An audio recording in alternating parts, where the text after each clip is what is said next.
Praise the lord. మీ అందరికీ నా యొక్క వందనాలు. మరి ఈ యొక్క సమయం మరి దేవుని నామమున మహింకరంగా ప్రార్థన ద్వారా మరి ఈ యొక్క ఆరాధన మనం స్టార్ట్ చేసుకుందాం, ఆరంభించుకుందాం. పరిశుద్ధానికి వందనాలు, స్తోత్రాలు ప్రభా. కనికరించువాడ, కృప చూపువాడ, ఆదరించువాడానికి వందనాలు.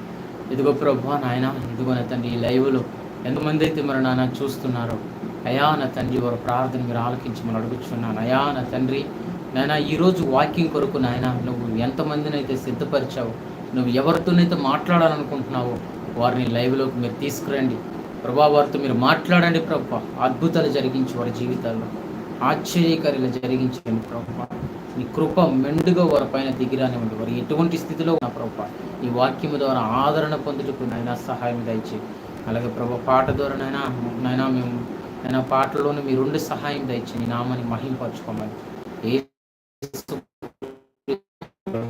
మా యొక్క తండ్రి.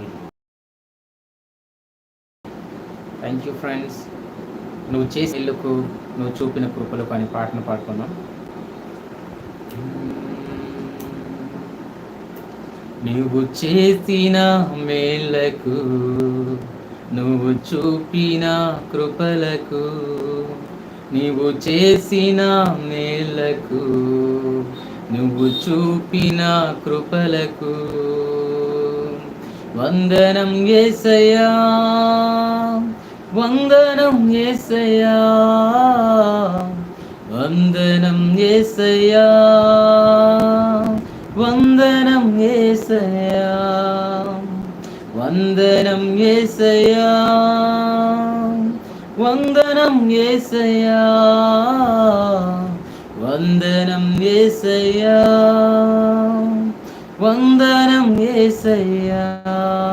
నీవు చేసిన మేళ్లకు, నువ్వు చూపిన కృపలకు, నీవు చేసిన మేళ్లకు, నువ్వు చూపిన కృపలకు ఏ పాటి వాడనను నేను, నన్నెంతగానో ప్రేమించావు, అంచులంచులుగా హెచ్చించి నన్నెంతగానో ప్రేమించావు. ఏ పాటి వాడనను నేను, నన్నెంతగానో ప్రేమించావు, అంచులంచులుగా హెచ్చించి నన్నెంతగానో దీవించావు. వందనం యేసయ్యా, వందనం యేసయ్యా, వందనం యేసయ్యా, వందనం యేసయ్యా, వందనం యేసయ్యా, వందనం యేసయ్యా, వందనం యేసయ్యా, వందనం యేసయ్యా. బలహీనుడనయ్యున్న నన్ను నీవెంతగానో బలపరిచావు, క్రీస్తేసు మహిమైశ్వర్యములో నా ప్రతి అవసరమును తీర్చావు. బలహీనుడనయ్యున్న నన్ను నీవెంతగానో బలపరిచావు, క్రీస్తేసు మహిమైశ్వర్యములో నా ప్రతి అవసరమును తీర్చావు. వందనం యేసయ్యా, వందనం యేసయ్యా, వందనం యేసయ్యా, వందనం యేసయ్యా, వందనం యేసయ్యా, వందనం యేసయ్యా, వందనం యేసయ్యా, వందనం యేసయ్యా. నీవు చేసిన మేళ్లకు, నువ్వు చూపిన కృపలకు, నువ్వు చేసిన మేళ్లకు, నువ్వు చూపిన కృపలకు. Thank you Jesus, thank you Jesus. మనం చిన్న ప్రార్థన ద్వారా మరి వాక్యంలోకి ఎంటర్ అవుదాం. నిజంగా దేవుడు చేసిన మేళ్ళు అనేవి చాలా గొప్పవండి మన జీవితాల్లో. మనం మర్చిపోయినా కూడా దేవుడు మరవడు. ఆయన గొప్పవాడు, అద్భుతకరుడు, ఆలోచనకర్త. ఆయన నిత్యము మన పైన అద్భుతాలు చేస్తూనే ఉంటాడు. నిజంగా ఆయన కృప చాలా గొప్పది. మనం ప్రార్థన చేసుకుందాం. ప్రార్థన ద్వారా వాక్యంలోకి వెళ్దాం. పరిశుద్ధుడా నీకు వందనాలు, స్తోత్రాలు ప్రభువా. అయా నా తండ్రి, ఇదిగో ప్రభువా ఈ యొక్క సాయంకాలపు ఆరాధనలో నా తండ్రి, అయా నీ కుమారులు నాయన, నీ కుమార్తెలు ఎవరెవరైతే నా తండ్రి ఈ యొక్క ఆరాధనలో నాయన పాలభాగస్తులుగా ఉంటున్నారో ప్రభు, వారిని దీవించండి. లైవ్లో ఉంటున్న వారిని ఆశీర్వదించి అభిషేకించి మరి అడుగుచున్నాను తండ్రి నాయన. వారిలో ఉన్న నా తండ్రి నాయన, అయా నా తండ్రి నాయన, నాయన ఆ పరిశుద్ధాత్మ శక్తి ఇంకా ఇంక్రీజ్ అవ్వాలా ప్రభు, అద్భుతం చేయండి. వారిలో ఉన్న విశ్వాసము నాయన అభివృద్ధి చెందాలా నాయన. మీ కృప చూపించండి. ఈ మెసేజ్ నాయన వారికి ఎంకరేజ్గా ఉండేందుకు మీ కృప చూపించండి ప్రభు. అయా అసాధ్యమైనవి సాధ్యం అవుతావని నమ్ముటకు మీ కృప చూపించమని అడుగుచున్నాము డాడీ. నీకు వందనాలు, స్తోత్రాలు. ఇదిగో ప్రభు ఈ సమయంలో మమ్మల్ని దీవించమని, ఆశీర్వదించమని, అభిషేకించమని, నీ రాజ్యము నాయన ఇదిగో మా ద్వారా కట్టమని, నీకు మాత్రమే మహిమ ఘనత ప్రభావం చెల్లించుకుంటూ నజరుడు యేసు నామములు నాయన మాతో ఉండమని యేసు నామములు అడుగుచున్నాం తండ్రి, ఆమేన్. Thank you friends. మరి మనం చూద్దాము దేవుని యొక్క మరి వాక్యము. ఈరోజు మరి థీమ్ అయితే ఎలా ఉందంటే తృణీకరింపబడిన యొప్తా కోసం మనం ఈరోజు మాట్లాడబోతున్నాం. తండ్రి ఇంట నీకు స్వాస్యము లేదు అనేది అన్నమాట. తండ్రి ఇప్పుడు పిల్లలు అన్నాక వారికంటూ స్వాస్యం ఉంటుంది. తల్లిదండ్రులు వారు సంపాదించిన హక్కులన్నీ ఉంటాయి. వాళ్ళు సంపాదించిన ఆస్తులు కానీ, లేదా కులము కానీ, లేకపోతే వారికి ఉన్న అథారిటీ కానీ, రాజు కొడుకు రాజు అవ్వాల్సిందే అలాగ కానీ, మరి వారసత్వంగా రావాల్సిన ప్రతిదీ ఆ యొక్క కుమారులకి అది రావాల్సిందే. కానీ స్నేహితులారా, మరి యొప్తా ఆ రీతిగా పొందుకోలేదు. అతని కోసం మనం తెలుసుకుందాం. మరి ఈరోజు అతని జీవితం ద్వారా మరి దేవుడు మనతో కొన్ని విషయాలు మాట్లాడాలనుకుంటున్నారు. అది మనం చూద్దాం. అయితే ఈరోజు చూస్తున్న మీలో ఎవరైనా తృణీకరింపడ్డాను అని అనుకుంటున్నావా? చిన్నబుచ్చారా నిన్ను? పనికిరాని వాడు అనేసి మిమ్మల్ని హెచ్చరిస్తున్నారా? పనికిరాని వాడు అంటున్నారా? ఒంటరిగా ఫీల్ అవుతున్నావా? సొంత తల్లిదండ్రులే నిన్ను వదిలేస్తారా? కట్టుకున్న భర్త, కట్టుకున్న భార్య, పిల్లలు నిన్ను అవమానపరుస్తున్నారా? సొంత పిల్లలే, నీ కడుపులో పుట్టిన నీ సొంత పిల్లలే నిన్ను అవమానిస్తున్నారా? నీ సొంత బంధువులు, నీ సొంత స్నేహితులు నిన్ను హేళన చేస్తున్నారా? అయితే ఈ మెసేజ్ నీ కొరకేనండి. చూద్దాం. యొప్తా అనగా తెరచువాడు. యొప్తా అనగా అర్థము తెరచువాడు. మరి యొప్తా పరాక్రము గల బలాఢ్యుడు. యొప్తా ఎవరు అని అంటే పరాక్రము గల గొప్ప బలాఢ్యుడు. ఆయన పరాక్రమము గల గొప్ప బలాఢ్యుడు. అంతేకాదు యొప్తా ఎవరికి పుట్టాడు అని అంటే వేశ్యకు పుట్టాడు ఆయన. మరలా యొప్తా ఎవరో తెలుసా? ఒక న్యాయాధిపతి. మనం న్యాయాధిపతి గ్రంథాల్లో మనం చూస్తే మరి 11వ అధ్యాయంలో మనకు తెలుస్తుంది కదా, అతను ఒక న్యాయాధిపతి 8వ వాడుగా ఉంటున్నాడు. ఒక న్యాయాధిపతి ఆయన. చూడండి. అయితే ఏమైంది అని అంటే ఇక్కడ మనము మరి న్యాయాధిపతుల గ్రంథం 11వ అధ్యాయము మరి 1 నుంచి 11 వచనాలు మనం చూసుకుంటే దాంట్లో ఏముందయా అనంటే ఒక చిన్న స్టోరీలా మీకు చెప్పాలనుకుంటున్నాను అర్థం అవ్వడానికి. చూడండి, ఇక్కడ యొప్తా యొక్క తండ్రి గిలాదు, మరి నేను చెప్పాను తల్లి ఒక వేశ్య. ఆ రీతిగా ఉంది అతని జీవితం. అయితే అతను పుట్టిన తర్వాత అతని సొంత అన్నదమ్ములు మళ్ళీ పుట్టారు. వారందరూ ఏం చేశారు? పెద్ద అయిన తర్వాత, అరే నువ్వు మా కుటుంబానికి చెందినవాడు కాదు, నువ్వు ఒక వేశ్యకు పుట్టినవాడివి, నీకు ఎటువంటి అథారిటీ లేదు, నీకు ఎటువంటి మరి ఇక్కడ ఉండడానికి నీకు ఎటువంటి యోగ్యత లేదు అని చెప్పి అతనికి పంపించేస్తే అతను చాలా దూరం పోయాడు. మరి టోబు అనే దేశంకు పోయాడు. చక్కగా అక్కడ జీవించడం మొదలుపెట్టాడు. ఆ తర్వాత ఆ ఊరు పెద్దలు కానీ, ఆ ఊరు వారు కానీ ఎవరు కూడా అతనికి పట్టించుకోలేదు. అయితే ఫైనల్గా ఏం జరిగిందనంటే, ఒక అక్కడ అమ్మోనీయులు అనే వారు వచ్చారు. అమ్మోనీయులు ఇజ్రాయెల్ యొక్క శత్రువులు అనమాట. అమ్మోనీయులు, ఆ అమ్మోనీయులు ఏం చేశారు అని అంటే, మరి ఇజ్రాయేల్ ప్రజల మీద యుద్ధానికి వచ్చారు. అమ్మోనీయులు వచ్చినప్పుడు మరి యొప్తా గుర్తుకొచ్చాడు. యొప్తా ఎలాంటి వాడండి? పరాక్రమము గల బలాఢ్యుడు. ఆయన పరాక్రమము గల బలాఢ్యుడు. అప్పుడు ఎప్పుడైతే సమస్య వచ్చిందో, ఎప్పుడైతే ప్రాబ్లం వచ్చిందో, అప్పుడు ఎవరు గుర్తుకొచ్చారో తెలుసా? యొప్తా గారు గుర్తుకొచ్చారు.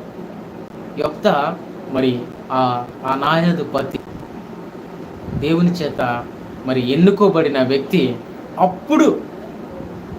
అప్పుడు ఇజ్రాయేల్ ప్రజలకి గుర్తుకొచ్చాడనమాట. ఆ వేశ్య కుమారుడని తృణీకరించబడిన ఆ రాయ మూలకి మెయిన్ రాయిగా మారింది చూసారా? ఆ రీతిగా అప్పుడు గుర్తుకొచ్చారు. మరలా తీసుకొచ్చి మాకు ప్రధానుడిగా ఉండు, మాకు అధికారిగా ఉండు అని ఆ యొక్క ఎవరైతే ఆ గిలాదు వారు ఉన్నారో ఆ పెద్దలు వచ్చి మాకు తలగా ఉండు, మాకు ప్రధానిగా ఉండు, మాపై అధికారం చెలాయించు, మా పైన మా అందరిపైన అధికారం చెలాయించు అని చెప్పి అతన్ని లీడర్గా ఎంచుకోవడానికి అతని దగ్గరికి వెళ్ళి మళ్ళీ అతన్ని గిలాదికి తీసుకొచ్చారు. అది అండి స్టోరీ.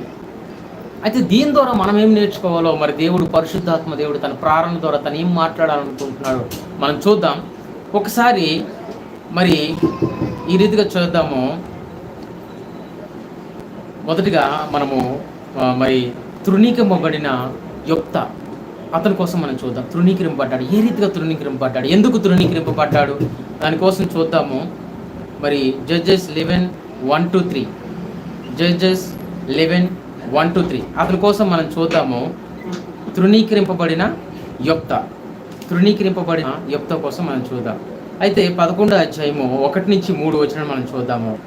చూడండి, గిలాదు వాడైన యొప్తా పరాక్రమము గల బలాఢ్యుడు. ఎవరండి యొప్తా? ఎవరు? పరాక్రమము గల బలాఢ్యుడు. అతడు వేశ్య కుమారుడు. చూడండి, నేను ముందే చెప్పాను, అతను ఎవరై ఉన్నారు? ఒక వేశ్య కుమారుడుగా అతను ఉన్నాడు. గిలాదు యొప్తాను కనెను. తండ్రి మరి గిలాదుగా ఉన్నాడు. గిలాదు భార్య అతనికి కుమారులను కనగా, మరి మరలా గిలాదు యొక్క భార్య అతనికి కుమారులను కనగా, వారు పెద్దవారై యొప్తాతో, నువ్వు అన్య స్త్రీకి పుట్టిన వాడు గనుక మన తండ్రి ఇంట నీకు స్వాస్యము లేదనిరి. ఏమంటున్నారండి? స్వాస్యము లేదని చెప్తున్నారు. ఏమంటున్నారు? వాళ్ళ అతని కొడుకులు కుమారులను కనగా, వారు పెద్దవారై యొప్తాతో ఏమంటున్నారు? నీవు అన్య స్త్రీకి పుట్టిన వాడవు గనుక మన తండ్రి ఇంట నీకు స్వాస్యము లేదనిరి. చూడండి, ఏం చేస్తున్నారు? సొంత అన్నదమ్ములు, మరి తల్లి తండ్రి వారందరూ ఏం చేశారంటే స్వాస్యం లేదు అన్నట్లుగా తనతో మాట్లాడడం జరిగింది. అన్ని ఎందుకంటే ఒక వ్యభిచార స్త్రీకి పుట్టాడు అని, పరాయి స్త్రీకి పుట్టాడు అని మరి అతనికి ఏం చేస్తున్నారు అని అంటే తృణీకరించారు. యొప్తా తన సహోదరుల యొద్ద నుండి పారిపోయి, చూడండి, పారిపోతున్నాడు. ఒక మనిషిని తృణీకరించినప్పుడు ఆ మనిషి అక్కడ హృదయపూర్వకంగా ఉండలేడండి. ఒక నార్మల్ వ్యక్తికే, చిన్న పిల్లలకి మనం తృణీకరించినప్పుడు ఏం చేస్తారండి? వాళ్ళు మన దగ్గర నుంచి కొద్ది దూరంగా వెళ్ళిపోతుంటారు, మరలా కొద్దిసేపటికి మన దగ్గరికి వస్తారు. అది చిన్న పిల్లలు. మరి పెద్దవాడు, పరాక్రమము గల బలాఢ్యుడు, మంచి శక్తిమంతుడు, మంచి సామర్థ్యం కలిగిన దేవుని చేత ఎన్నుకోబడిన వ్యక్తి, మరి తను ఏం చేశాడో తెలుసా? వారి దగ్గర నుంచి పారిపోయాడండి. బాధతో పారిపోయాడు, పిరికితనంతో కాదు, తన జీవితం మీద విరక్త పుట్టి కాదు, లేకపోతే నేను చనిపోతానో, ఇంకా ఏదో చేస్తానో, అది చెబుతానో, ఇది అవుతానో అందులో పారిపోలేదు. నేను చెప్పాను కదండి లాస్ట్ టైం. మరి హాగర్ జీవితంలో కూడా తను ఒంటరి అయిపోయినప్పుడు తను కూడా పారిపోయిందండి. సారా దగ్గర నుంచి తను పారిపోయింది. అట్రీతిగానే మరి ఆ యొక్క మరి ఈ యొప్తా వారి అన్నదమ్ముల దగ్గర నుంచి, వారి తండ్రి దగ్గర నుంచి పారిపోతున్నాడు. తనేమి ఒక తాడు ఫ్యాన్కి వేసుకొని ఊరేసుకోవాలని చూడలే. ఒక ఒక నుయ్యో, ఒక గొయ్యో, లేకపోతే ఒక చెరువో, ఒక డామో, లేకపోతే ఒక విషాన్నో మిరింగి చేద్దాము అని అనుకోవట్లే. తను ఏం చేస్తున్నాడంటే పారిపోతున్నాడు దూరంగా. అలాంటి సమయంలో ఏం జరిగింది అని అంటే, తను ఎక్కడికి వెళ్ళిపోతున్నాడు అంటే, యుక్త తన సహోదరుల యొద్ద నుండి పారిపోయి టోబు దేశమున నివసింపగా, టోబు దేశమునకు పారిపోయాడు. టోబు అనే దేశముకు పారిపోయాడు. చూడండి, మనం ఇక్కడ చూడగలము, ఏం చూడగలము అని అంటే, ఇక్కడ మరి సొంత వారే యెఫ్తాను ఏం చేశారు? తృణీకరించారు. తన స్వాస్యము నీకు లేదు, నీకు పాలు పంపులు లేవు, నువ్వు ఒక అన్య స్త్రీకి పుట్టావు అని సొంత వారే అతనికి తృణీకరించారు. అంతేకాదు, మరి యెఫ్తా వారి సహోదరులు, యెఫ్తా టోబు దేశమునకు పారిపోయాడు. అందరూ ఉండి ఒంటరివాడిగా జీవించాడండి యెఫ్తా. అందరూ ఉండి ఒంటరివాడిగా జీవించాడు యెఫ్తా. నేనేం చెప్తున్నానంటే, నేను ఒకటి చెప్తున్నానండి, మీ జీవితాల్లో మీ సొంత వారు మిమ్మల్ని తృణీకరించారా? నువ్వు బాధపడుతున్నావా? ఒంటరి వాడనైపోయానని నువ్వు బాధపడుతున్నావా? నీ సొంత తండ్రి నిన్ను దూషిస్తున్నాడా? నీ సొంత వారే నిన్ను దూరపరిచారా? ఆస్తులు తగాదాల్లో ఉన్నావా? నీ సొంత అన్నే నీకు ఆస్తులు ఇవ్వట్లేదా? లేకపోతే కులము, మతము, పార్టీ అని చెప్పి నేను దూరపరుస్తున్నారా? ఆమె ఆ పార్టీ, ఆ కులము, ఆ మతానికి చెందిన ఆమె అని నిన్ను దూరపరుస్తున్నారా? చాలామంది హిందూస్ నుంచి క్రైస్తవులకు వస్తే వారు ఏం చేస్తారంటే ఊరు నుంచి వెళ్ళేస్తారు. అలాంటి ఫ్యామిలీలో ఒక ఫ్యామిలీ అండి నాది. మేము క్రైస్తవులుగా ఉండడం, అక్కడ ఉన్న ఊర్లో ఉన్న వారందరూ మాకు వ్యతిరేకించారు. మొదట్లో మేమంటే పడము. అరే, మీరు హిందువులుగా ఉన్నప్పుడే బాగున్నారు కదరా, విగ్రహారాధన చేసినప్పుడే తినడానికి తిండి అన్ని విధాలుగా బాగుండేవారు కదరా. ఇప్పుడు చూడండి, యేసయ్యని నమ్ముకొని ఎలా ఉన్నారు. ఏదో చిన్న కష్టం వచ్చినప్పుడు ఆ మాటలు సూటుబుట్టిగా మాకు అనేవారు. మాకు చాలా బాధేసేది. అలా మీకు అంటున్నారా? కులం విషయంలో మిమ్మల్ని దూరపరుస్తున్నారా? సంఘంలో బలహీనలు చేస్తున్నారా? ఉన్నవారు లేనివారు అంటున్నారా? అమ్మా, నువ్వు ఓర్చుకుంటే మరి ఆయన యొక్క బలిష్టమైన హస్తాల కింద నువ్వు ఓర్చుకొని ఆయన సమయం వచ్చినంత వరకు నువ్వు కాచి ఉంటే, యెఫ్తా జీవితంలో జరిగేది నీ జీవితంలో కూడా జరుగుతుంది. యెఫ్తాకి దేవుడు తోడుగా ఉన్నాడు, నీకు కూడా తోడుగా ఉంటాడు. యెఫ్తా జీవితంలో మరి ఆయన తోడుగా ఉన్నాడు, నీ జీవితంలో కూడా ఆయన తోడుగా ఉండాలనుకుంటున్నాడు. కానీ నువ్వు అవకాశం ఇవ్వాలమ్మా. నీ మీద ఎంతో ప్రణాళిక ఉంది. నిన్ను అభిషేకించాడు దేవుడు, నిన్ను ఆశీర్వదించాడు దేవుడు. తన స్వరూపంలో నిన్ను చెక్కుకున్నాడు ఆయన. నిన్ను వదిలిపెట్టడు ఒంటరిగా. నీ కన్నీరు చూస్తున్న దేవుడు ఆయన. అయ్యో, నా పిల్లలు అనాథలైపోయారే అని నువ్వు ఆలోచిస్తున్నావా తల్లి? నిన్ను వదిలిపెట్టారని నువ్వు అనుకుంటున్నావా? ఇదిగో నా హృదయం బలంగా నేను చెప్తున్నాను, పరిశుద్ధాత్మ చేత నేను చెప్తున్నాను. ఓ తల్లి, నువ్వు ఏడుస్తున్నావా? పిల్లలు అనాథులైపోయారు, మాకెవ్వరు చూడట్లేదు, మమ్మల్ని పోషించేవారు లేరు అని అంటున్నావా? నీ ప్రార్థన ఇప్పుడే దేవుడు వింటున్నాడు. నజరేయుడగు యేసుక్రీస్తు యొక్క శక్తి, బలము, కాపుదల, ఆయన ఐశ్వర్యము నీ కొరకుందమ్మా. దేవుడు నేను బహుగా దీవిస్తాడు, మూలక తలరాయిగా నేను మారుస్తాడు. నీ పిల్లల్ని ఊహించని రీతిగా ఆశీర్వదిస్తాడు. ఆయనే తండ్రిగా. Thank you Jesus, thank you Jesus. తల్లి, నీకు ప్రవచనం అమ్మా, అది నీ జీవితంలో అద్భుతం జరగబోతుంది. ఈ వాక్యం వింటున్న నీకు అద్భుతం జరగబోతుందమ్మా. Very good. అయితే ఈ రీతిగా మనము ఎవరైతే మరి ఆలోచిస్తున్నామో, ఎవరైతే మనము మరి ఒంటరి జీవితాన్ని జీవిస్తున్నామో, మమ్మల్ని అందరినీ తృణీకరించారని అనుకుంటున్నావో, మరి నిన్ను దేవుడు ఒక ప్రత్యేకమైన రీతిగా సృష్టించాడు. తన అభిషేకం నీ కొరకు ఉంది. దిగులు పడకు, సమయం ఉంది. ఆ సమయం వచ్చినప్పుడు నేను చేస్తాడో తెలుసా? దేవుడు ఉన్నతమైన స్థాయిలో ఉంచుతాడు నిన్ను, నీ పిల్లల్ని, నీ కుటుంబాన్ని ఉన్నతమైన స్థాయిలో ఉంచుతాడు. అంతేకాదు తల్లి, మరి ఇంతవరకు మనం చూసాము, ఇంకా ముందుకు కూడా మనం చూద్దాము. ఇప్పుడు తలగా మారిన యొప్త ఎవరైతే తృణీకరించారో వారు ముందే దేవుడు అతనికి తలగా మార్చాడు. అది ఎక్కడనేది మనం చూద్దాము. మరి మనం చూస్తే మరి 4వ వచనంలో ఒకసారి చూద్దాము. కొంతకాలమైన తరువాత, అంటే యొప్తా గారు మరి టోపు దేశమునకు వెళ్ళిపోయాడు, పారిపోయాడు. ఆయన అక్కడ బ్రతకలేకపోయాడు, షేంపుల్ అయిపోయాడు, అయ్యో అనుకొని పారిపోయాడు ఆయన. అలాంటి మరి టోపు దేశానికి వెళ్ళిపోయిన ఆ యొక్క సందర్భంలో అతను కొన్ని దినాలు అయిపోయిన తర్వాత, కొంతకాలమైన తరువాత 4వ వచనంలో మీరు చూస్తే 11వ అధ్యాయం 4వ వచనంలో న్యాయాధిపతులు మరి 4వ వచనంలో ఈ రీతిగా ఉంది కదా, కొంతకాలమైన తరువాత అమ్మోనీయులు ఇజ్రాయేలీలతో యుద్ధము చేయగా, కొంతకాలమైన తరువాత అమ్మోనీయులు ఇజ్రాయేలుతో యుద్ధము చేయగా, అమ్మోనీయులు ఇజ్రాయేలుతో యుద్ధము చేసినందున గిలాదు పెద్దల టోపు దేశం నుండి యొప్తాను రప్పించుటకు పోయి, నువ్వు వచ్చి మాకు అధిపతివై యుండుము, అప్పుడు మనము అమ్మోనీయులతో యుద్ధము చేయుదామని యొప్తాతో చెప్పిరి. మరలా ఈ గిలాదు పెద్దలందరూ ఏం చెప్తున్నారు? నువ్వు వచ్చి మాకు అధిపతివై ఉండుము అని అంటున్నారు. ఆయన ఒంటరి చేసి ఆయనకు అన్యాయంగా తన తండ్రి నుంచి రావాల్సిన ఏ స్వాస్యము రాలేదు. నా తండ్రి పేరు ఇది అని చెప్పుకోవడానికి కూడా అతనికి అవ్వలేదు. అలాంటి పరిస్థితుల్లో తనకి ఏం చేశారంటే దూరపరిచేశారు. ఇప్పుడు ఏం చేస్తున్నారు అని అంటే, ఎవరైతే అమ్మోనీయులు వారి దగ్గరికి వచ్చారో, యుద్ధం చేయడానికి వచ్చారో, వాళ్ళతో చాలలేకపోయి వాళ్ళు ఏం చేస్తున్నారు అని అంటే మరి యొప్తాకి పిలవడానికి వెళ్తున్నారు. అంతేకాదండి, మరి మనము 8వ వచనంలో చూస్తే ఈ రీతిగా ఉంది. అప్పుడు గిలాదు పెద్దలు అందుచేతనే మేము నీ యొద్దకు మళ్ళీ వచ్చితిమి. ఎందుచేతనా? ఆ అమ్మోనీయులు యుద్ధంకి రావడం వలన వచ్చింది. నీవు మాతో కూడా వచ్చి అమ్మోనీయులతో యుద్ధము చేసిన ఎడ్ల గిలాదు నివాసులైన మా అందరి మీద నీవు అధికారమైంది అని యొప్తాతో చెప్పిన. చూడండి, మా అందరిపైన అధికారిగా ఉండు అని అతన్ని పిలిచారు.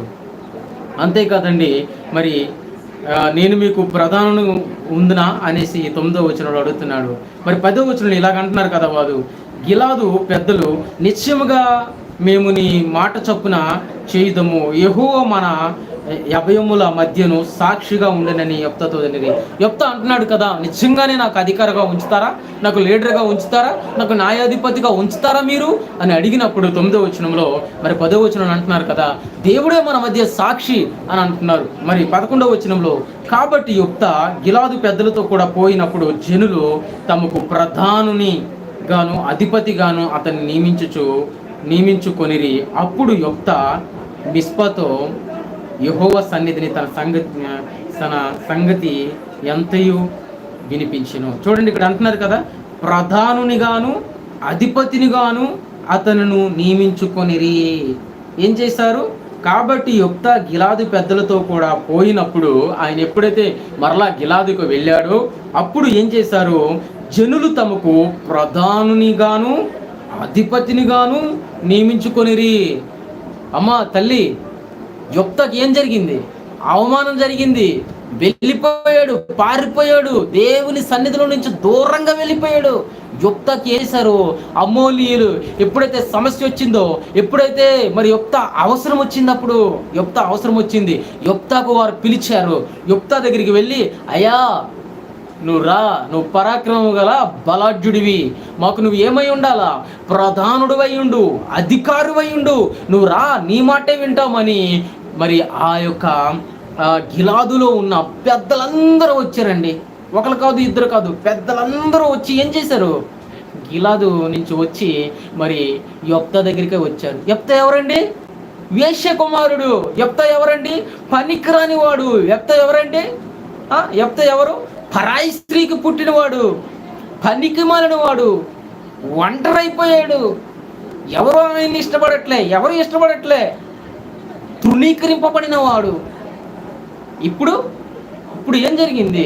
మరి 8, 9, 10 వచనాల్లో ఏం జరుగుతుంది? అక్కడ 4 నుంచి మరి 11 వచనాల్లో ఏం జరుగుతుంది? ఆ యొక్క పెద్దలే వచ్చారు. ఇలా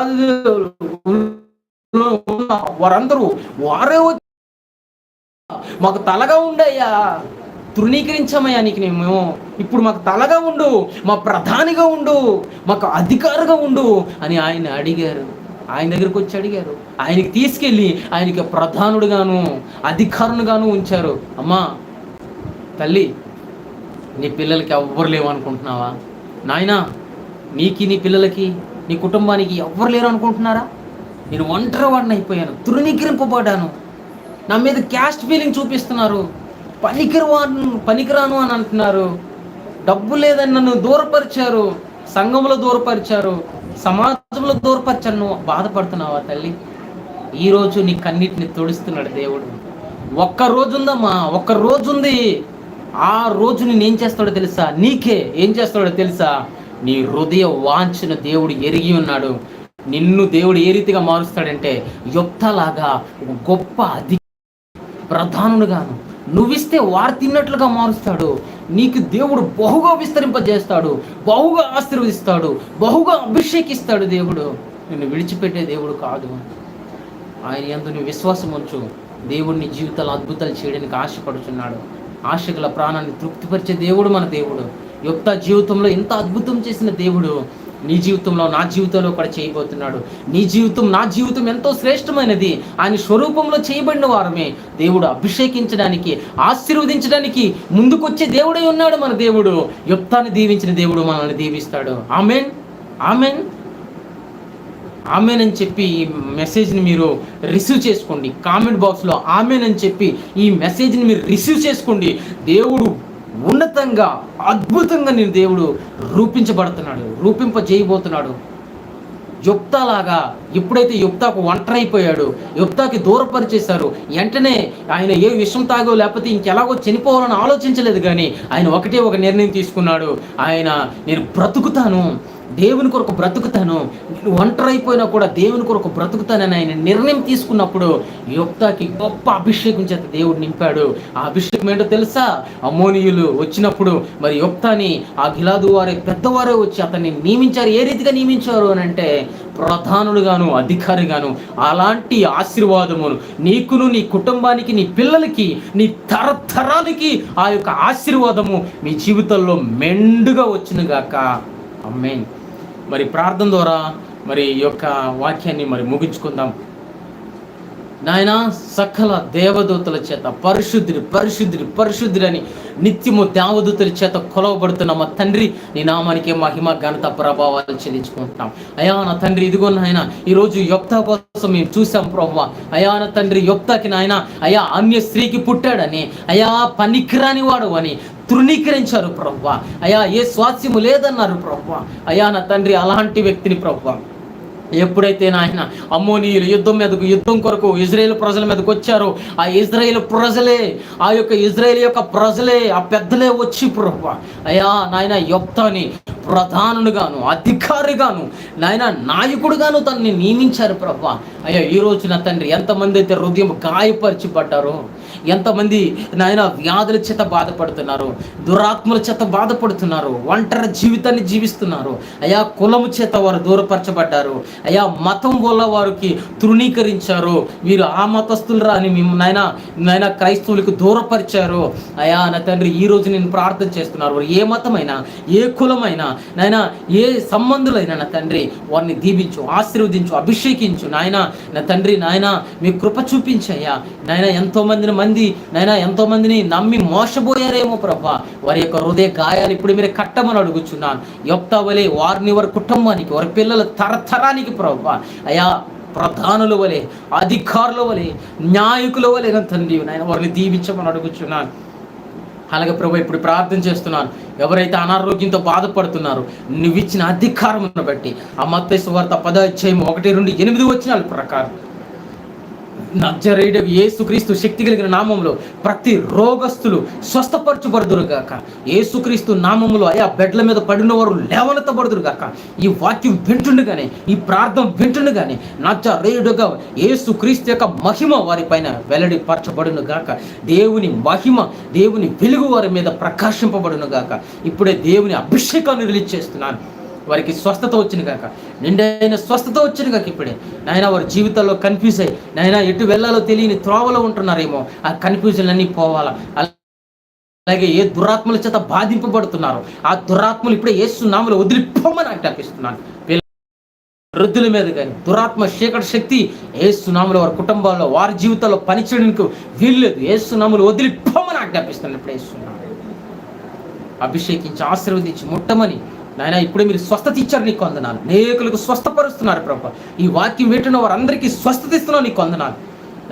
నాయన తల నుంచి అరికాలు దాకా నీ పరిశుద్ధ రక్తాన్ని ప్రోక్షిస్తున్నాను. ఏసునామములో వరకు స్వస్థపరచండి ప్రభు, అద్భుతం జరిగించండి. దురాత్మలు వదిలి వెళ్ళిపోటుకు కృప చూపించండి. అలాగే ప్రభా నాయన ఎక్కువ వాక్యం చదివే వరకు, ఎక్కువ ప్రార్థన చేసి ఆత్మచేత వీరిని నింపండి ప్రభు. నాయన ఈరోజు లైవ్ చూస్తున్న ప్రతి ఒక్కరిని వారి కుటుంబాన్ని దీవించు నాయన. వారి చుట్టూ దేవదూతలు కాపుదలించారు, కుటుంబాల్లో వారి జీవితాల్లో నాయన హృదయాల్లో మీరుండి సహాయం దయచేయండి. నీ దేవదూతలు కాపుదలుగా ఉంచమని, నీ సన్నిధి ఉంచమని, పరిశుద్ధాత్మ శక్తి అభిషేకం వారు పొందుకుంటూ కృప చూపించమని మా ప్రియుడు రక్షకుడు బ్రతిమిలాడి వేడుకుంటున్నాం మా యొక్క తండ్రి. Amen, amen, amen. Praise the Lord friends. మరలా మనం రేపు 7 గంటల లైవ్లో మనం కలుద్దాం. ఎవరికైతే ప్రార్థన రిక్వెస్ట్లు ఉన్నాయో మరి మా నెంబర్ స్క్రీన్ మీద వచ్చింది, మరి అక్కడ మీరు చూస్తున్నారు, ఆ నెంబర్కి ఫోన్ చేయండి.